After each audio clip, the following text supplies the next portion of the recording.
Sudah tidak samar lagi bagi kita bahwasanya di bulan Ramadan kita dianjurkan untuk memperbanyak segala amal, memperbanyak kebaikan, memperbanyak ibadah. Karena di bulan ini ibarat zaman sekarang adalah bulan promo. Di situ bulan Allah melipat gandakan segala apa yang kita investasikan, baik berupa amal, baik berupa perbuatan dan kebaikan, Allah akan lipat gandakan.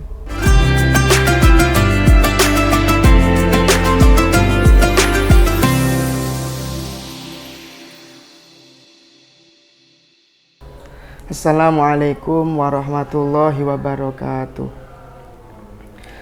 Alhamdulillahilladzi faddala syahru ramadana bikathratil amal. Wassalatu wassalamu ala sayyidina Muhammadin sahibis syama'il wa ala alihi wa sahbihi adada kulli tullin wa wabil. Segala puji bagi Allah atas segala nikmat yang telah diberikan kepada kita, baik berupa nikmat sehat, nikmat Islam, nikmat iman, dan khususnya nikmat kita bisa bertemu dengan bulan Ramadan tahun ini. Sholawat salam semoga tetap tercurahkan kepada Nabi Agung Nabi Muhammad Sallallahu Alaihi Wasallam, yang selalu kita harapkan segala syafaatnya kelak di yaumil qiyamah. Semoga kita semua mendapatkan syafaat di hari kiamat kelak. Teman-teman pemirsa, sedikit saya ingin ucapkan alhamdulillah, segala puji bagi Allah bahwasanya kita telah dipertemukan lagi dengan bulan Ramadan tahun ini, tahun 1447 Hijriah. Bulan Ramadan, bulan yang penuh berkah. Bahkan dalam hadis yang diriwayatkan oleh sahabat Sa'id bin Musayyab, pada saat Kanjeng Nabi berkhutbah di akhir bulan Sya'ban, Kanjeng Nabi menyebut bulan Ramadan ini dengan sebutan bulan mubarak, bulan azim, dan juga bulan tolong menolong. Kanjeng Nabi menyebutnya dengan bulan Syahrul Muwasah, yaitu bulan yang di situ kita dianjurkan untuk saling tolong menolong. Para pemirsa, sudah tidak samar lagi bagi kita bahwasanya di bulan Ramadan kita dianjurkan untuk memperbanyak segala amal, memperbanyak kebaikan, memperbanyak ibadah. Karena di bulan ini ibarat zaman sekarang adalah bulan promo.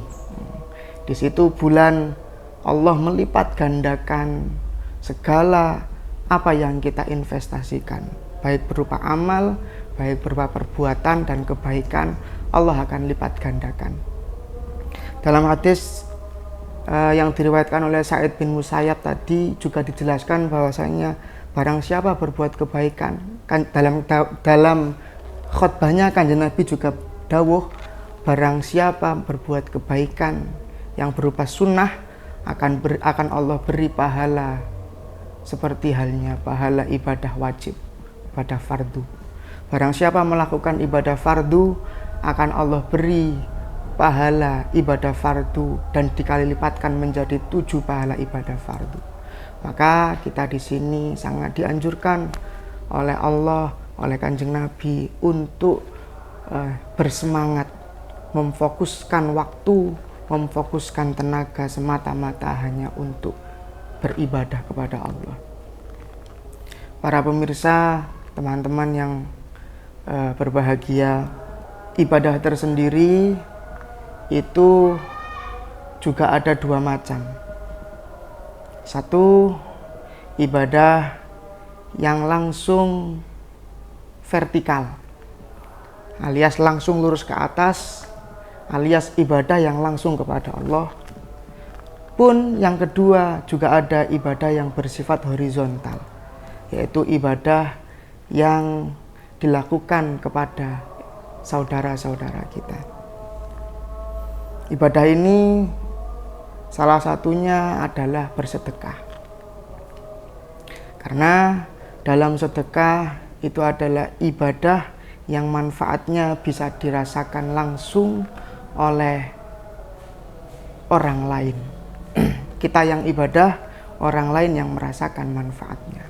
Maka di situ Kanjeng Nabi juga sangat mendorong kita untuk melakukan ibadah ini, yaitu bersedekah kepada orang lain, membantu orang lain.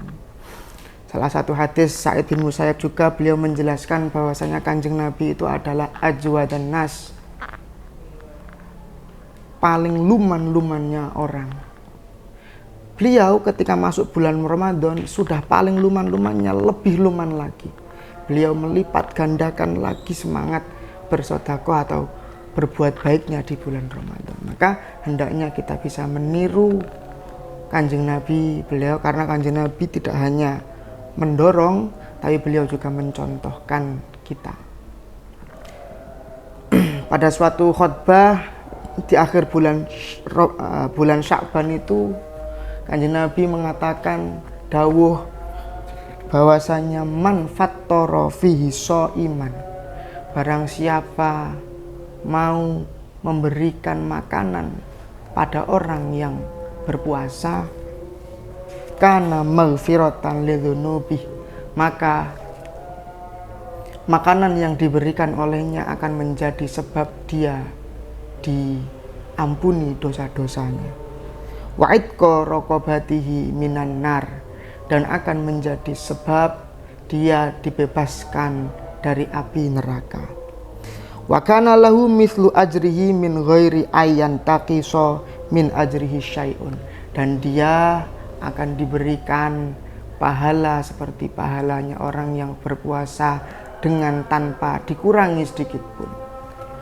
Jadi dalam hadis ini bisa kita ambil kesimpulan, sedekah di bulan Ramadan akan memberikan satu hikmahnya adalah memberikan maghfirah, menjadikan Allah menurunkan maghfirah kepada kita.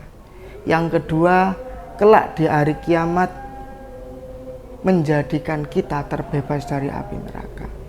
Dan yang ketiga, ketika masih di dunia kita akan diberi pahala double, pahala kita sendiri yang berpuasa dan juga pahala seperti pahalanya orang yang berpuasa tanpa dikurangi sedikit pun.